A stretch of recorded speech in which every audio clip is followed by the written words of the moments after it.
En virage cette semaine, on fait l'essai du Hyundai Palisade. Le vol de voiture fait beaucoup jaser. On en débat avec Marc Bouchard. Aux nouvelles de l'industrie, on va parler de l'Equinox 2025, Acadia et aussi le Jeep Wagoneer. Et à la fin de l'émission, on répond à vos questions.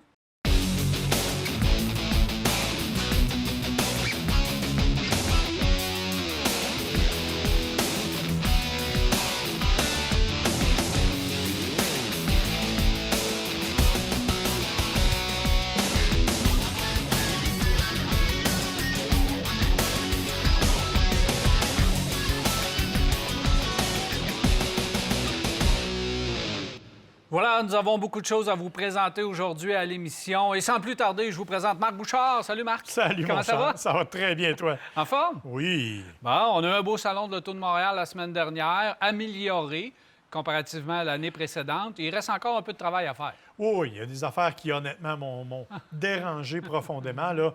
L'étage des véhicules récréatifs, moi, je ne suis pas encore sûr que ça a sa place là. Mais en fait, discussion avec certaines personnes, notamment de l'organisation, ça ne m'étonnerait pas que le prochain salon s'appelle le Salon de la mobilité plutôt que le Salon de l'auto. Oui, hein, je pense qu'on va intégrer tout ce qu'il y a de mobilité et de la mobilité verte. Peut-être qu'on va essayer de placer ce mot vert à l'intérieur du salon. Tu sais, le Salon de Tokyo, c'est ce qu'ils ont fait, hein? C'est devenu le Salon de la mobilité durable. Bon, voilà le bon terme. Alors, je pense que ça pourrait ressembler à ça, parce que, bon, ils ont quand même un succès intéressant au niveau du Salon de l'Auto de Montréal, mais beaucoup de commentaires à l'égard des trucs qui... Tu sais, ça donne un peu l'impression là, qu'on est dans un pot de noix mélangée. Je ne suis pas certain que c'est ça nécessairement que les amateurs s'attendaient. Et voilà, mais quand même, les fabricants qui étaient sur place, les absents auront toujours tort, il y en avait trop. Mais ceux qui étaient sur place, j'ai apprécié l'effort qu'on a placé là, du côté de chez GM, de chez Ford, Toyota, on ne les nommera pas tous, Kia, Hyundai, incroyable. Moi, ceux qui m'ont impressionné, c'est VinFast. VinFast. Je veux dire, regarde l'ampleur du kiosque qu'ils avaient, amené 2 prototypes présentés au CES quelques jours auparavant, parce que c'est littéralement en journée que ça se calcule. J'ai été très impressionné de l'effort mis par VinFast, surtout en tenant compte que, soyons honnêtes, au Canada, ils ont 2 employés et aucune voiture de presse, mais... Ça va venir, ça va venir. Ils étaient là. Ils sont dynamiques. À tout le moins, ils mettent de l'effort. Puis le petit VF3, là, c'est cute. C'est cute. Mais un bébé Bronco électrique à 200 km d'autonomie, ça promet d'être à moins de 30 000 canadiens. À moins de 30 000 Promis. On va voir que ça va être quoi dans les faits. Bon, tu sais, les promesses des voitures électriques, hein? Si. Et au risque de me répéter... Le Cybertruck en est la preuve. Exactement. Je n'ai pas voulu aller là, mais oui. On va en parler parce qu'on a des questions sur le Cybertruck à la fin de l'émission. Si jamais vous voulez nous poser vos questions, 670-9078, poste 230 ou encore virage@telemac.tv ou via notre Facebook. Oui, via notre Facebook, c'est la façon de nous poser vos questions et nous rejoindre. Marc, on a ici en studio le Hyundai Palisade. C'est le plus gros sport utilitaire de la famille Hyundai, un véhicule pleine grandeur. Si on a besoin d'espace, c'est le véhicule par excellence. Des points avantageux pour ce véhicule-là, par exemple, le style, le confort, évidemment l'espace qu'on a mis à bord, une mécanique pas très compliquée, le 3.8 qu'on a retravaillé parce que le 3.8, on l'a mis à cycle Atkinson. Donc, une réduction un peu de la puissance pour aller gagner en douceur et gagner en économie de carburant, jumelé à une transmission 8 vitesses. Tu sais, il y a des mariages qui sont dans la vie, qui sont boiteux. Ce mariage-là est parfait au niveau moteur-transmission, technologie montée à bord, rapport qualité-prix intéressant. Bref, on a un véhicule qui est un gagnant et la preuve, c'est qu'on n'est pas capable d'en garder un dans le cours du côté de chez Hyundai tellement il est populaire. Non, et il est comme ça depuis qu'il est sorti. Oui. OK, il a été renouvelé considérablement l'année passée.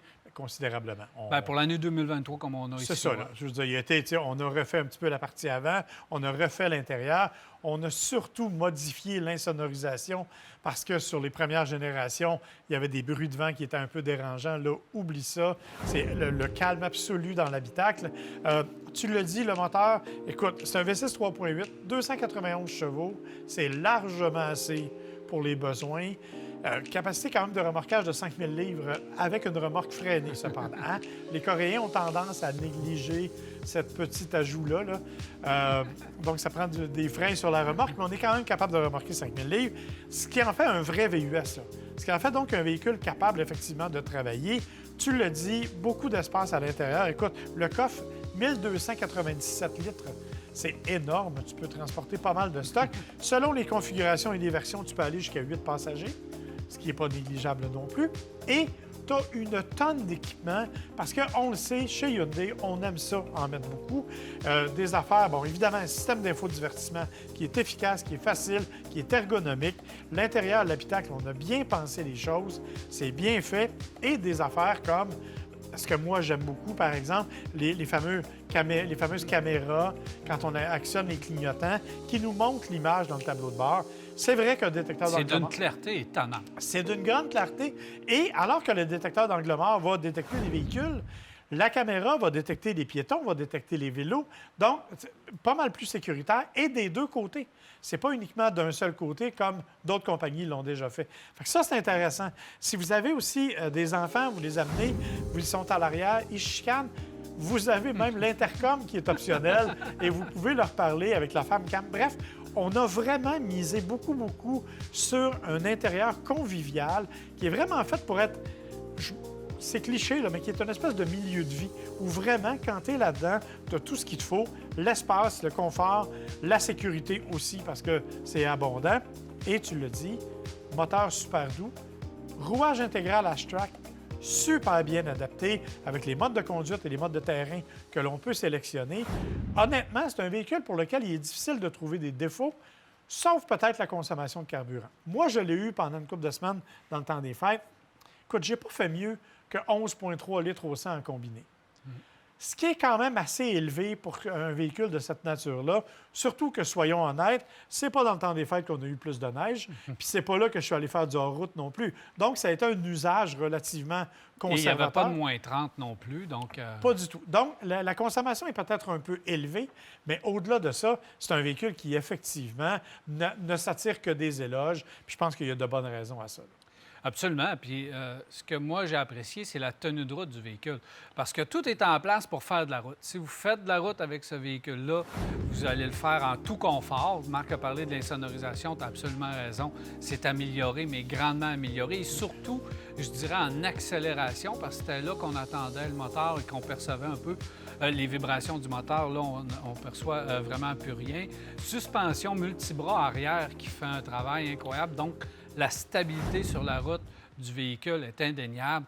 C'est fait pour faire de la route. Le confort des sièges, on peut même, dans certaines options, avoir le siège massant côté conducteur. Oui. Donc, c'est quand même pas à dédaigner. La version Ultimate, vraiment, qui est tout équipée avec les cuirs Napa, on peut aller là, dans un niveau d'équipement hors pair, ce qui fait en sorte qu'à un prix de 60 000 ou à peu près, 63, je crois, pour la version la plus équipée. En fait, c'est 58 300 pour la version de base, mais on ajoute toujours des options, là, tu le sais. Fait que oui, c'est entre 60 et 65 pour avoir là, le maximum de ce que tu peux obtenir. Bien, chez la compétition, tu vas être obligé de dépasser les 80 000 La compétition est quand même féroce avec l'Acadia Traverse dans ces eaux-là. Même la Honda Pilot, la Highlander aussi. Dans certaines versions, même s'ils n'ont pas tout à fait le même espace. Bref, il y a de la compétition, mais son prix fait en sorte que c'est pour ça qu'on va le chercher. Et le 3.8, avec la 8 vitesses, ça fait longtemps que ça existe. On sait qu'il n'y en a pas de problème. Donc, au niveau mécanique aussi, peut-être une consommation un peu élevée, mais c'est de la fiabilité à outrance. Exactement. Et c'est ça qui est surtout l'espèce de tranquillité d'esprit. C'est pour ça que je te dis, c'est littéralement un milieu de vie. C'est un véhicule avec lequel tu peux tout faire. Tu peux aller au chalet dans un peu de neige. Tu peux vraiment partir sur une randonnée avec la famille ou tu peux transporter toute l'équipe de soccer. C'est littéralement un véhicule avec lequel tu peux tout faire à un prix, tu l'as mentionné, qui est relativement abordable dans la catégorie. On s'entend, c'est quand même pas donné. La version de base est à 49 500 ou à peu près. Fait on est quand même dans un véhicule imposant. Mais, et l'autre élément dont tu n'as pas parlé, tu as parlé un peu de la tenue de route, la maniabilité. j'ai été fortement impressionné pour avoir circulé beaucoup en ville et m'être stationné dans des endroits pas toujours faciles. Il est ultra maniable pour un véhicule de cette taille-là. Évidemment, il y a un diamètre de braquage qui est quand même important compte tenu de sa taille, mais par rapport à d'autres véhicules, je t'avouerai qu'il m'a surpris et très, très, très facile à stationner. J'ai aimé les modes de conduite. Peut-être que si ta consommation t'a élevé, tu n'as pas été au mode éco. Parce qu'il y a un mode éco, il y a un mode normal, mode sport qui est vraiment agressif comme mode sport. Et le bouton est à 2 étages. Tu ne peux pas te tromper pour aller dans tes modes hors route. Il faut que tu t'appuies sur un autre bouton pour aller sélectionner tes modes hors route. Bon, hors route léger, on s'entend, c'est pas un véhicule fait pour ça, mais même le mode neige, le mode également neige, faut aller peser 2 fois sur le bouton pour l'actionner. Oui, et ça, c'est le H-Track. Hein. C'est vraiment le système de rouage intégral de Hyundai qui est super fonctionnel et qui a déjà fait ses preuves. Tu l'as dit, ça ne vous amènera pas au sommet de l'Himalaya, mais dans des conditions un peu plus exigeantes, comme la neige notamment, il répond tout à fait bien. Je dis, j'ai pas eu l'occasion de tester celui-là vraiment à fond, mais ce même système-là existe ailleurs et il répond très bien. Tu l'as dit, sélection de mode. Le mode éco, bon, c'est un mode éco. Il demande un peu plus de patience, je te dirais. Alors ça, tu as raison, je m'en suis pas trop servi. Je me suis servi plutôt du mode normal. Mais le mode sport, ce qui m'a étonné, c'est la réaction de la transmission. Ben oui, c'est rapide. Qui est vraiment d'une grande rapidité. La différence, elle est vraiment notable, même si vous n'êtes pas un spécialiste. Les blocs instruments changent. Là. Chaque mode a son propre bloc instrument. Donc, on voit qu'on travaille de la bonne façon du côté de chez Hyundai. Totalement. Je parlais des concurrents tantôt. J'ai probablement oublié son concurrent, le principal, qui est son cousin, le Telluride. Oui. Telluride, qui est en fait littéralement le même véhicule avec un look différent. C'est vraiment une question. Telluride qui est peut-être un peu plus rigide en termes de suspension. C'est pas mal la seule nuance qu'on peut y trouver. Celui dont tu n'as pas parlé, cependant, c'est le Grand Highlander, qui théoriquement... J'ai parlé du Highlander, mais c'est plus le Grand Highlander qui serait directement... C'est le Grand Highlander qui va être le concurrent direct que je n'ai pas vraiment essayé encore. Alors, j'ai hâte de voir ce que ça va donner comme nuance, parce qu'effectivement, c'est son principal... À mon avis, là, c'est celui qui va aller lutter dans les mêmes prix et dans les mêmes catégories, si tu veux, auprès de la clientèle. Absolument. Donc, un beau véhicule remanié, retravaillé. On sait déjà que probablement que l'année prochaine ou l'autre, il va arriver une nouvelle génération de Palisade. On travaille déjà là-dessus et les rumeurs veulent qu'il se dirige un peu vers le Santa Fe au niveau du design. Fait que j'ai hâte de voir qu'est-ce que ça peut donner. On n'arrête pas. C'est essoufflant du côté des Coréens, à quel point ils changent leur véhicule. Oui, puis attends, là, on va avoir une version de ça, en version électrique, qui va s'appeler bien sûr d'autres choses, mais qui va arriver aussi. Alors oui. Basé sur le V9 de Kia, évidemment, exactement. on le sait très bien. Exactement. Merci Marc, on se parle véhicule volé au retour. Avec plaisir, mon cher. Parfait. Reste avec nous, on va vite. Car Expert, l'expert carrossier, vous a présenté cet essai routier. Car Expert à la fine pointe de la carrosserie.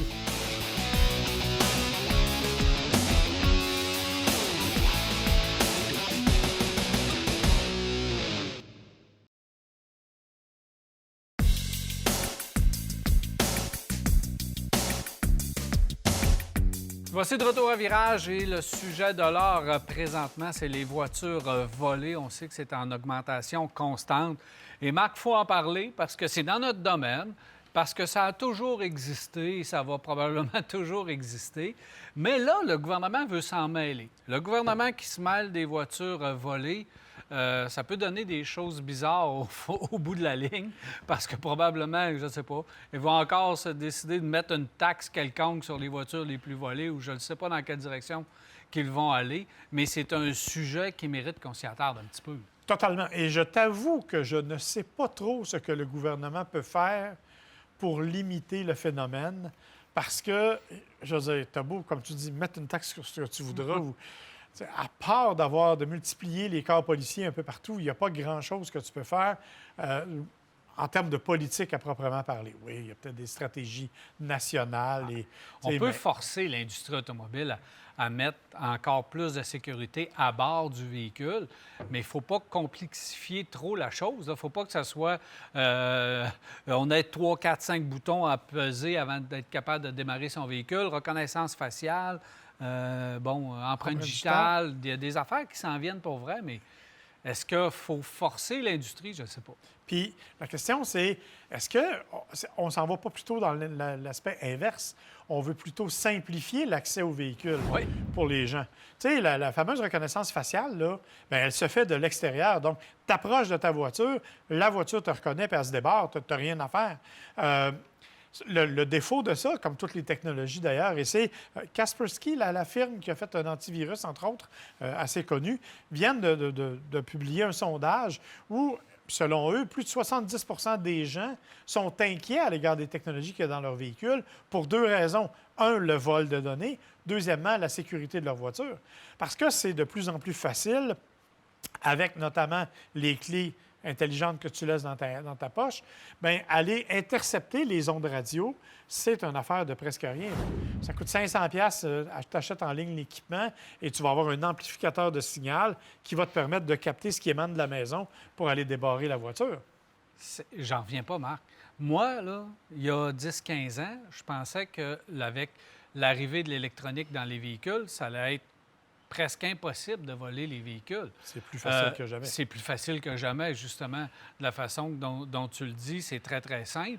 Et ça va encore plus loin que ça, parce que dès qu'on arrive avec une nouvelle technologie pour essayer d'empêcher les voleurs de voler le véhicule, le lendemain, ils ont trouvé la façon de le contourner.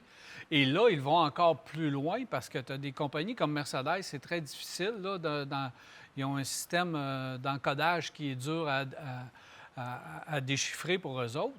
Mais là, apparemment, qu'ils auraient même des contacts à l'intérieur même des concessionnaires auto où on donne le numéro de série du véhicule qu'on va chercher la nuit et ils nous fabriquent une clé, puis là, tu pars avec le véhicule. Donc, ils sont partout et c'est profond. Là où on va devoir travailler avec le nouveau sommet, et j'espère que c'est là qu'on va fesser le plus, il y a une seule façon de faire. Parce que la demande outre-mer, elle est trop forte. Faut donner de l'offre. Donc, s'il y a de la demande, il va y avoir des véhicules volés, ça, c'est sûr. C'est clair. Alors, la façon qu'on doit faire, c'est d'arrêter les véhicules ou de les intercepter avant qu'ils soient livrés. Oui, mais...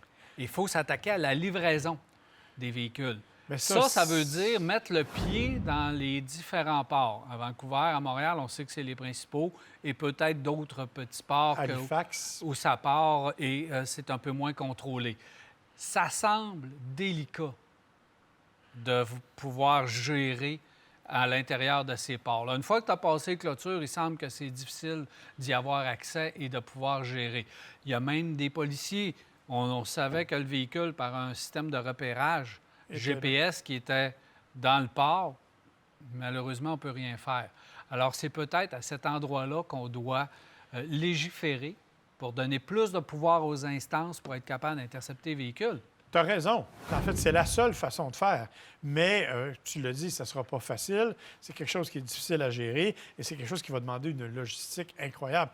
Mais tu as raison, c'est la seule façon. Parce que techniquement, écoute, c'est vrai pour ton ordinateur comme c'est vrai pour ta voiture. Les pirates sont capables de se tourner, puis en quelques minutes à peine, la plupart du temps, vont être en mesure de trouver des façons de contourner tes normes de sécurité. Et d'ailleurs, c'est là le problème, c'est que là, les gens nous demandent souvent comment je fais pour protéger mon véhicule. Il n'y a pas grand-chose. Malheureusement. Il y a des systèmes d'antidémarrage qui se vendent. Multiplier les systèmes, en fait. C'est la seule façon. Système d'antidémarreur, le bon vieux la barre qu'on met dans le volant. La seule raison pour laquelle ça marche, c'est qu'ils sont obligés de scier le volant pour l'enlever. Trop compliqué. Trop compliqué, puis ça devient difficile à vendre, donc ils ne le font pas, tout simplement. Vous achetez une boîte de Faraday. C'est une petite boîte avec un intérieur métallique. Ça coûte 20 $ dans la plupart des grandes surfaces ou en ligne. Vous mettez vos clés à l'intérieur et vous la fermez le soir avant d'aller vous coucher. Ça bloque les ondes radio. Les gens ne peuvent pas les capter de l'extérieur. Ça leur complique l'existence. Les systèmes de localisation sont aussi intéressants. Tu l'as dit tantôt, on avait découvert que le véhicule était au port. Oui, ça a pris 3 semaines de finir par le retrouver, mais n'empêche qu'au moins, ils l'ont fait. Et il y a des véhicules qui sont particulièrement ciblés. Le Honda CR-V est encore et toujours le véhicule le plus ciblé actuellement par les voleurs. Donc, soyez particulièrement vigilants si c'est le véhicule que vous conduisez tous les jours. Bien, lorsqu'on conduit un véhicule, justement, populaire, dans les plus vendus, un Civic, un CR-V, F-150, les camions. Si vous avez un camion diesel, c'est encore pire, parce que là, ils sont recherchés. C'est évident qu'il faut peut-être se double protéger contre le vol. Ça part de la personne même. Oui. Mais encore là, il faut absolument essayer de gérer la disponibilité des véhicules qui s'en vont outre-mer. Si on est capable de les intercepter et de contrer, parce que le vol à la base, les petits groupuscules qui volent les véhicules, eux se font passer des commandes. Puis tant et aussi longtemps qu'ils vont avoir des commandes, les véhicules vont être volés. Mais si à la source, on est capable d'intercepter les véhicules, ceux qui passent les commandes ne sont plus capables de les passer, bien là, on va régler un problème. Parce que au bout de la ligne, un véhicule volé, l'industrie automobile n'est pas si fâchée que ça, là, parce que c'est un véhicule vendu. C'est ça. Mais pour le contribuable, cher. lorsqu'on accumule ces véhicules-là, tout le monde paye au niveau de ses primes d'assurance. Ça nous coûte une fortune. Pourquoi? Là-dedans, il y a beaucoup d'argent à l'intérieur de notre prime qui est pour contrer le vol. 362 millions l'année passée que ça a coûté, les vols de voitures. C'est énorme. C'est beaucoup d'argent. Ce prix-là est réparti dans les primes d'assurance. C'est clair, tout le monde paye. C'est sûr que tu as des zones plus à risque que d'autres, mais ça, tu as bien raison de dire ça. Et un autre détail qu'il faut parler, c'est qu'il y a 10 ans, les vols de voitures se faisaient essentiellement pour les pièces. On amenait la voiture dans un garage ou dans un atelier, on la démantelait puis on la revendait comme ça. Ah oui. Ce n'est plus le cas. La plupart des voitures volées maintenant sont destinées au marché extérieur. Tu le dis, partent par le port notamment. Donc, Mais c'est la demande. Le marché africain, le Moyen-Orient, tu sais, les pays émergents Oui. qui sont de plus en plus riches, ces pays-là, ont besoin de voitures. Alors, eux autres, ils n'ont pas besoin d'immatriculation et de quoi que ce soit. C'est pas trop grave si le véhicule est volé ou pas. Donc, ils veulent avoir des véhicules. Fait que nous autres, on les en envoie des véhicules. Aucun problème. Sauf que c'est des véhicules volés qui se retrouvent la plupart du temps là-bas. Avant, tu as raison, les pièces... On volait un véhicule, on le démantelait à l'espace d'une journée ici, puis on envoyait les pièces chez des carrossiers, des garagistes, des là, centres c'est plus ça. Là. de Là, c'est- recyclage. Là, c'est plus ça pantoute. Non, non. Parce que là, maintenant, un carrossier est obligé de fournir la facture, donc d'où provient sa pièce, d'où provient le moteur. Fait qu'on ne peut plus avoir de pièces volées lorsqu'on fait réparer notre véhicule chez un carrossier. Donc, là, les véhicules partent Effectivement. outre-mer. Ça Et- peut, microscopiquement, il peut y en avoir encore. Oui, oui, Mais c'est très, très minime. Là. effectivement. Mais là, la question, c'est ça. C'est donc de voir quelles seront les pistes qui vont être explorées par le gouvernement. On verra. On le sait, ils l'ont dit souvent, le port de Montréal est l'un des points tournants de ce genre de trafic-là. J'ai l'impression qu'effectivement, on va resserrer considérablement l'accès au port. Mais ce qu'on nous a toujours dit, c'est que la logistique de vérification des conteneurs était extrêmement complexe. Alors, je ne sais pas comment ça, c'est on un va s'y point. Le deuxième point qui me fait peur, c'est que lorsque le gouvernement se mêle de quelque chose qui touche l'industrie automobile, très rapidement, on se met sur le dos de l'industrie puis on dit c'est de la faute de vos autos qui sont pas assez sécuritaires, qui sont trop faciles à voler, puis on va leur mettre une norme, une règle, une loi, quoi que ce soit, pour peut-être encore complexifier le fait que le consommateur qui va embarquer dans son auto va avoir encore plus de misère ou que ça va coûter encore plus cher aux contribuables. Moi, je te Fait dis, si on va complètement dans l'autre sens actuellement. Là. On va conduire une Poster, tu n'as même pas besoin de peser sur le bouton pour démarrer le moteur. Je pense pas qu'on va vouloir aller complexifier cette opération-là. J'espère qu'on va faire ça à la bonne place parce que c'est évident. Oui, effectivement. Merci, Marc. Ça fait plaisir. Alors voilà, on s'arrête à virage et au retour, les nouvelles de l'industrie. Reste avec nous.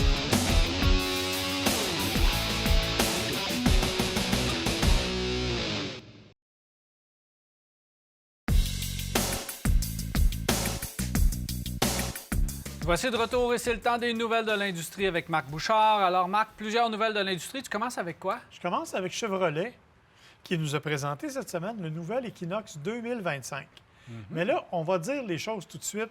Ça n'a rien à voir avec l'Equinox électrique. Hein? À part le nom, là, il n'y a aucune commune Composantes Il qui y a se rien du partagent tout. entre les deux. Il y a rien. C'est vraiment fait pour être un véhicule totalement indépendant. Comme on le voit, qui a un style assez différent, beaucoup plus athlétique.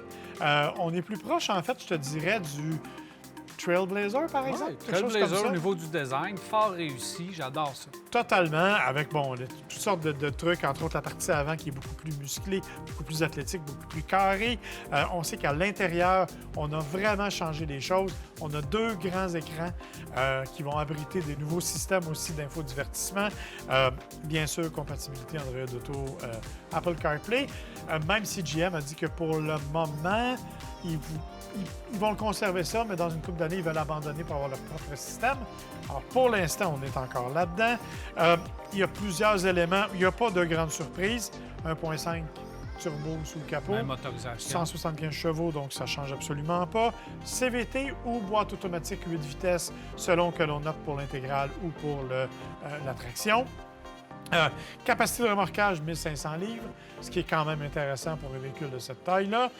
Plusieurs versions, la LT notamment, la RS, l'arrivée d'une version active. C'est celle d'ailleurs qu'on a en photo avec nous. La active étant la version la plus, ça le dit, la plus active. Donc techniquement, Aventure et la plus athlétique. Ça fait imaginer une version, peut-être une petite AT4 là, ici, qui va arriver peut-être un petit peu plus tard. Mais j'aime son allure un peu plus musclée. Il y a de la personnalité, intérieur, extérieur. C'est une valeur sûre du côté de chez GM. Mais là, on s'attaque tellement à des concurrents féroces qu'on a de la misère à faire notre place. Alors, fallait aller un petit peu plus loin avec l'Equinox. C'est ce qu'on a réussi à faire, d'après moi. Effectivement. On arrive avec un véhicule qui a définitivement une allure plus solide qu'auparavant et qui a un intérieur beaucoup plus joli, beaucoup plus de technologie embarquée. Donc, honnêtement, je pense que c'est un bon coup de la part d'Equinox. On verra cependant le prix. Espérons que GM va nous le faire essayer avant 2 ans. Là. Écoute, celui-là est à essence. D'après moi, il devrait être plus facile que celui électrique. Mais malgré tout... C'est pas facile chez Gage GM pas d'avoir des autos à l'essai. On va vous le présenter un jour. Ben, tu sais, ça, c'est comme essayer de vouloir essayer le Cadillac Lyric ou le Hummer EV ou n'importe quoi d'autre. On en voit dans les salons de l'auto, mais pas beaucoup ailleurs. Toujours chez GM, cependant, on est très actifs. On nous a présenté le nouveau Buick Enclave. Pas exactement le nouveau Buick Enclave. On nous a présenté un petit dessin qui représente le Buick Enclave.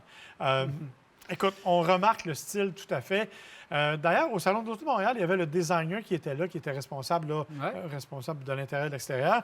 Et lui nous disait, écoutez, le Wildcat a servi d'inspiration pour tout ce qui s'en vient au niveau des nouveaux véhicules. Ça a été le cas de l'Envista, on l'a vu très clairement.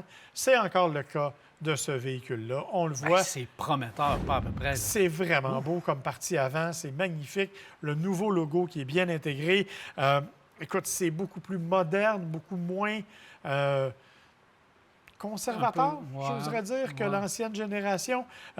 Évidemment, pour le moment, on n'a pas les données techniques, cependant, quant au moteur. On sait que le Traverse, entre autres, va changer de motorisation. Fort à parier que l'Enclave va faire la même chose. On verra ce que c'est. Comme l'intérieur, on peut s'attendre à de nouveaux écrans et à tout ce qui vient avec. Mais pour le moment, c'est ça. C'est le véhicule qui va lancer vraiment la nouvelle signature design de Buick. Il y a eu on l'a vu, l'Envista, mais là, on va ailleurs. Oui. On va vraiment ailleurs. On regarde les arches de roue, on regarde comment c'est fait. Donc, on est vraiment dans un tout nouveau monde. Et ce qui est intéressant, c'est que ça respecte à la fois l'héritage un peu de Buick, qui est quand même une vieille marque, et le côté beaucoup plus moderne qu'on a voulu lui implanter. Donc, je pense que c'est bien réussi de ce côté-là. C'est pratiquement l'essai ultime pour faire passer Buick. Oui, parce qu'après ça... Parce que chez GM et chez Ford, là, on a 2 marques qu'on a de la misère à faire en sorte qu'elles se démarquent vis-à-vis la compétition féroce allemande, entre autres. Ouais. Puis c'est Lincoln, puis c'est Buick. Exactement. Ces 2 marques-là doivent prendre une coche ou doivent se trouver un marché, puis on a un peu de misère. Là. Fait qu'on va essai-erreur. Ce véhicule-là pourrait peut-être lancer la marque. Je suis tout à fait d'accord avec toi. En tout cas, on va voir ce que ça va donner en version définitive, mais c'est très prometteur. Complètement dans un autre sujet, je sais à quel point tu es un fan. À Toronto, il y aura Richard Hammond. Ah oui. Écoutez, je trouve ça très drôle parce que Richard Hammond, bon, on le sait, animateur de Top Gear, animateur du Grand Tour, un personnage ultra coloré dans le monde de l'automobile. Il va être là pour la journée de presse, entre autres, pour les médias. Il va être là pour la soirée aussi, hommage à Dario Franchitti, qui est un pilote qui va être reconnu au Temple de la Renommée. C'est donc lui qui va l'introniser. C'est un gros mot pour le Salon de Toronto. Parce C'est que une grosse prise. c'est une grosse prise. Ça, Et honnêtement, c'est quelqu'un qui est ultra populaire, qui sur les réseaux sociaux est partout, qui a déjà commencé à dire qu'il serait à Toronto pour l'occasion.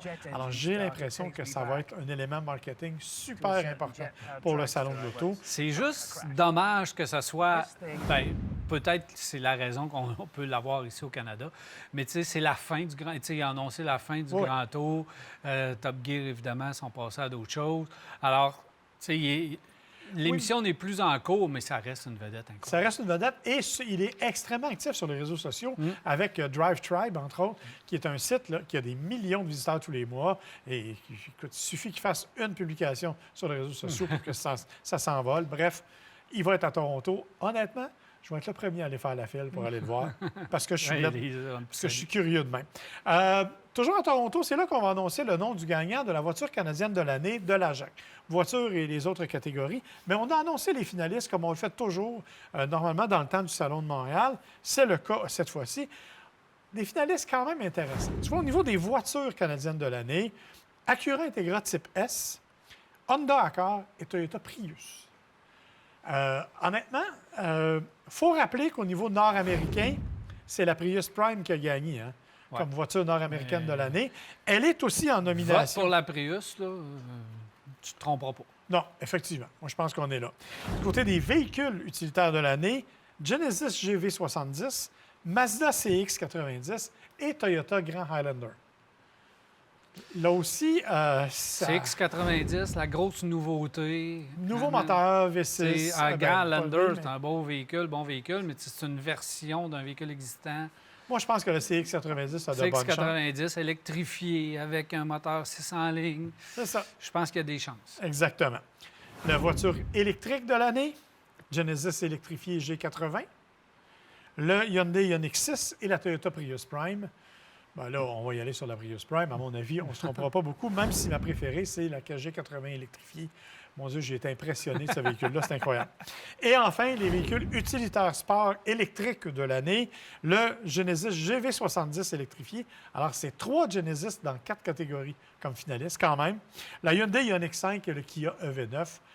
Le EV9. Le EV9, à mon avis, va Parce l'emporter. que les autres, c'est pas des nouveaux véhicules. Non. Tu sais, Genesis sont là, Oui.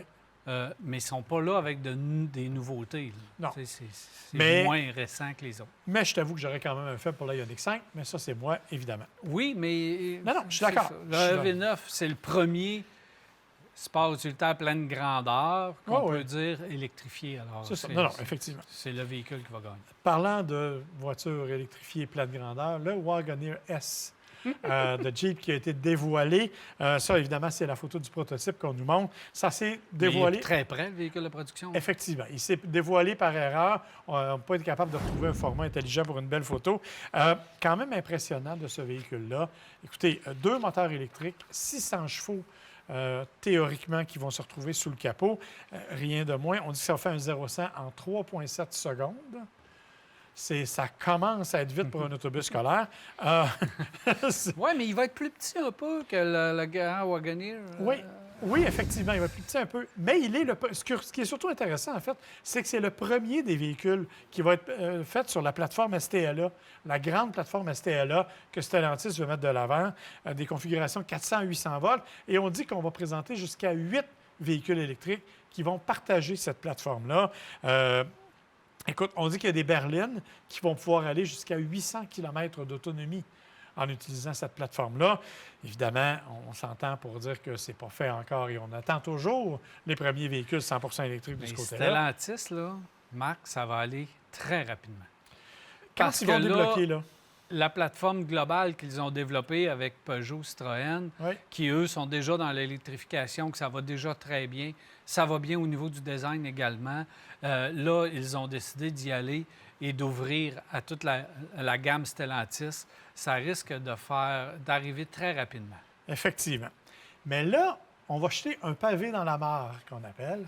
C'est le président de Toyota, Monsieur Toyoda, qui est... Faut qui tout a- le temps que tu viens de mettre la trouble. Bien, lui a fait une déclaration qui a dit « Jamais les voitures électriques ne vont excéder 30 du marché mondial. » C'est toute qu'une déclaration. C'est Et une plusieurs solide- personnes partagent cette opinion-là. Effectivement. Mais lui, ce qu'il dit, en fait, et il n'a pas complètement tort, il dit les pays riches, le Canada, les États-Unis, certains pays européens n'auront aucune difficulté à atteindre leur objectif. En tout cas, vont peut-être avoir de la difficulté, mais sont capables de le faire. Sauf que les pays qui sont les pays émergents, les pays en voie de développement, eux n'atteindront jamais ça. Et tu as là-dedans des pays comme l'Inde, où les voitures électriques, c'est pas pour demain la veille. La Chine, les voitures électriques, ça va assez bien, cependant. Mais il y a plein d'autres pays de cette nature-là. Donc, lui, ce qu'il dit, c'est qu'on ne sera jamais capable de faire ça. Ce que lui propose, bien sûr, sans surprise, ce sont des véhicules hybrides, des véhicules à hydrogène, parce que lui, dans sa tête, l'hydrogène est loin d'être mort pour les véhicules de passagers. Ça pourrait être une solution d'avenir, mais évidemment, lui, il estime que les VE, selon Bloomberg, même Bloomberg est à peu près d'accord, ils disent que les véhicules électriques vont représenter 75 des ventes en 2040. Alors, On va devoir revoir nos objectifs. Là. Il y a des politiciens là, qui sont en train de s'étouffer, Marc, à l'heure actuelle. Là. Fait qu'on va leur laisser reprendre leur souffle. Exactement. Mais M. Toyoda leur a rentré un petit coup solide. Là. Ouais, ouch, ça fait mal. Ça fait mal, ça fait mal. Passionnant à suivre, ça, l'électrification. Effectivement. Merci, Marc. Ça me fait plaisir. Alors voilà, on s'arrête à Virage et on va revenir.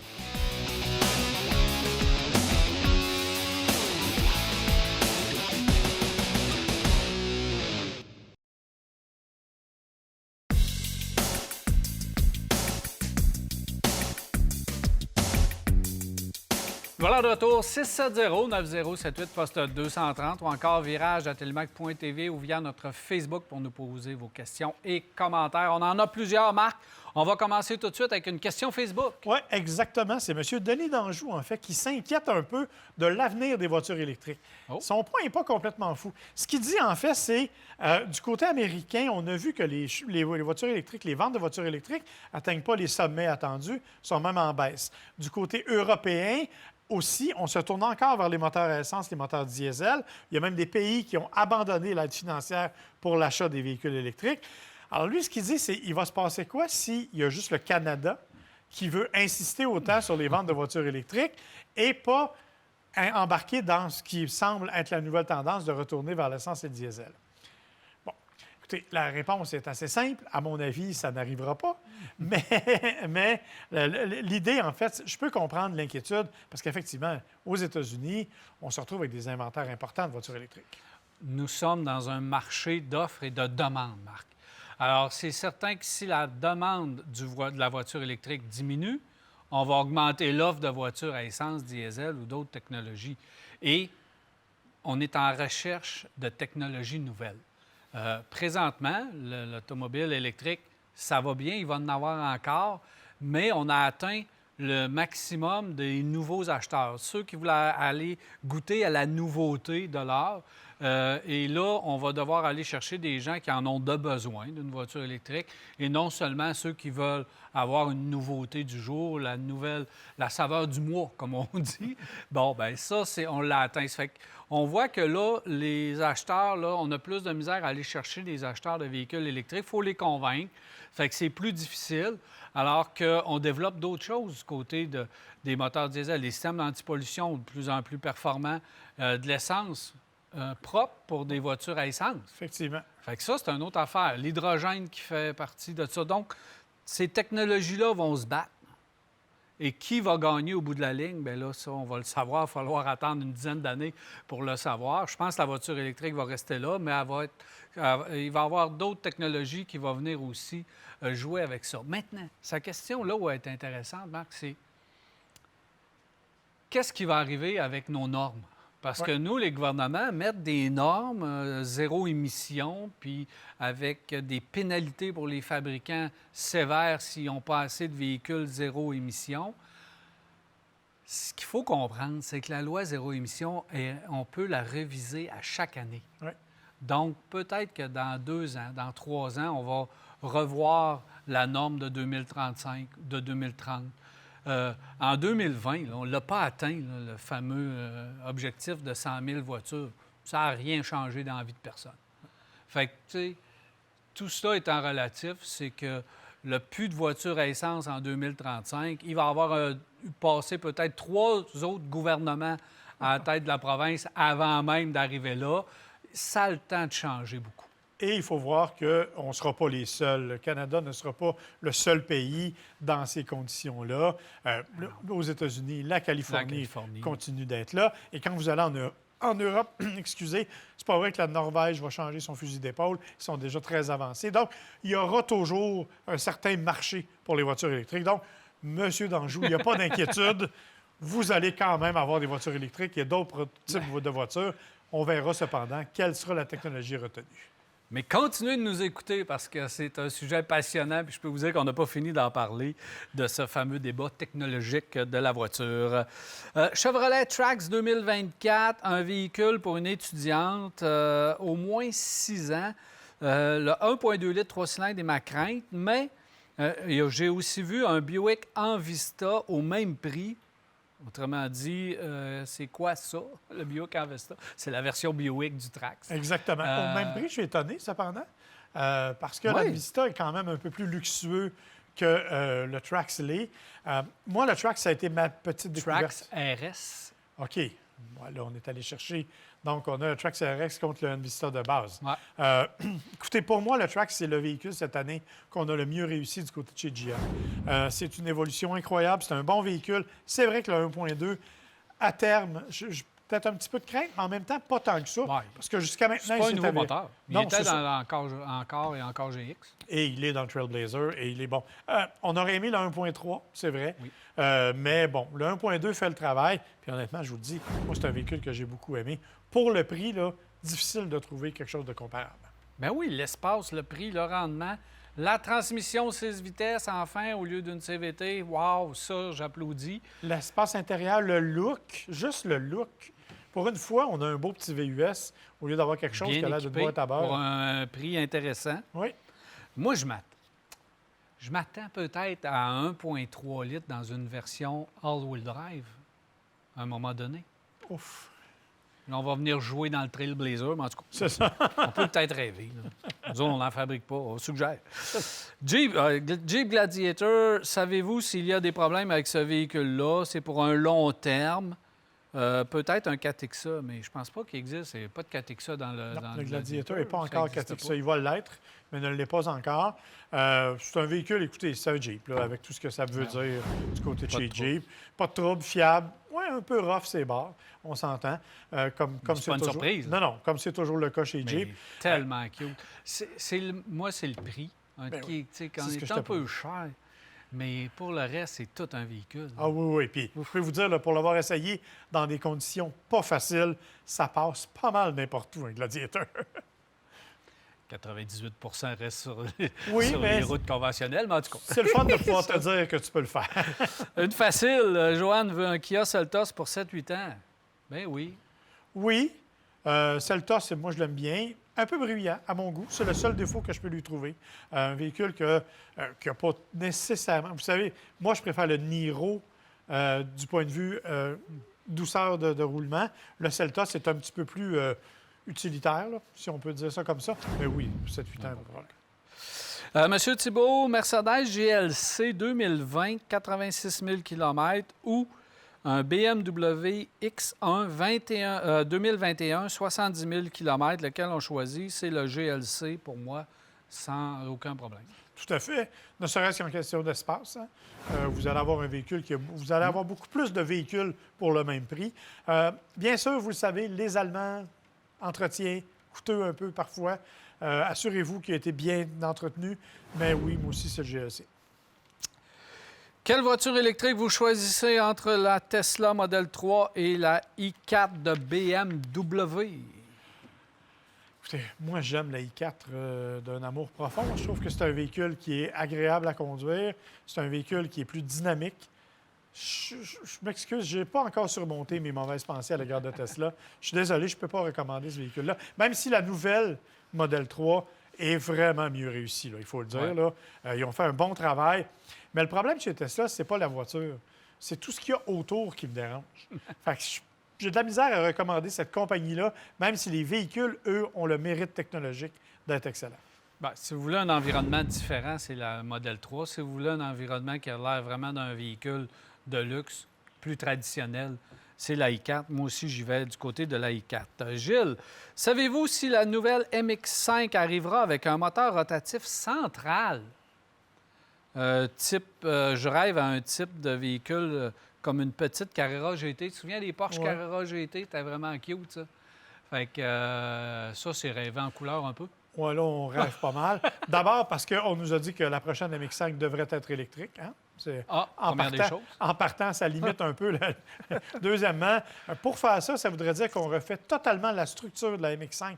Or, petite histoire rapide, la MX5 a été conçue pour être conduite de cette façon-là, avec un équilibre de poids parfait et avec une structure que les Japonais appellent Jinba Itai, mais c'est vraiment une structure qui est précise pour la MX5. Je ne pense pas qu'on irait dans autant d'extravagance que ça. Ça dénaturerait un peu la voiture. Bien, Corvette a réussi. Je pense qu'ils ont Oui, fait un beau travail. Oui, mais quand tu regardes toute l'histoire de la MX5, puis tu parles avec... Moi, j'avais parlé avec le concepteur original de la MX5, puis au fil des 4 générations qui ont été présentées, et ils ont toujours maintenu cette espèce de volonté-là de fabrication. Moi, j'y crois pas du 100 électrique pour la MX5. Électrifié peut-être. L'utilisation d'un moteur rotatif avec un système hybride, ça a déjà été évoqué.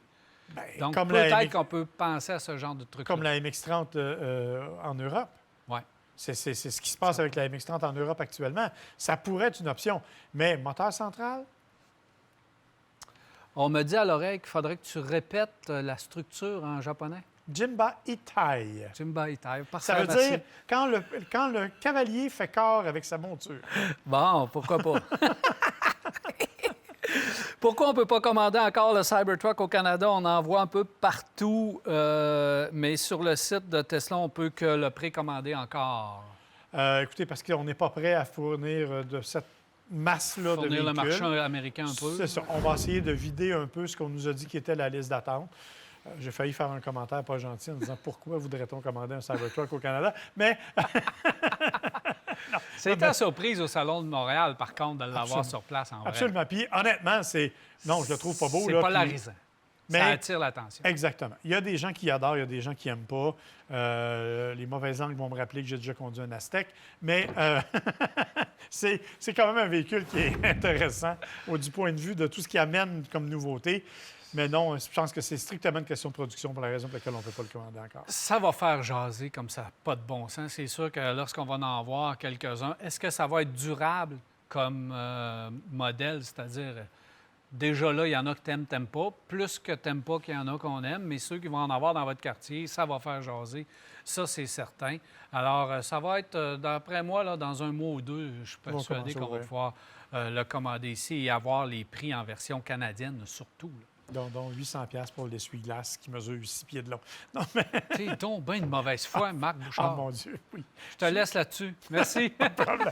On se voit la semaine prochaine. Avec plaisir. Bye-bye. Alors voilà, c'est tout pour Virage. J'espère que vous avez apprécié.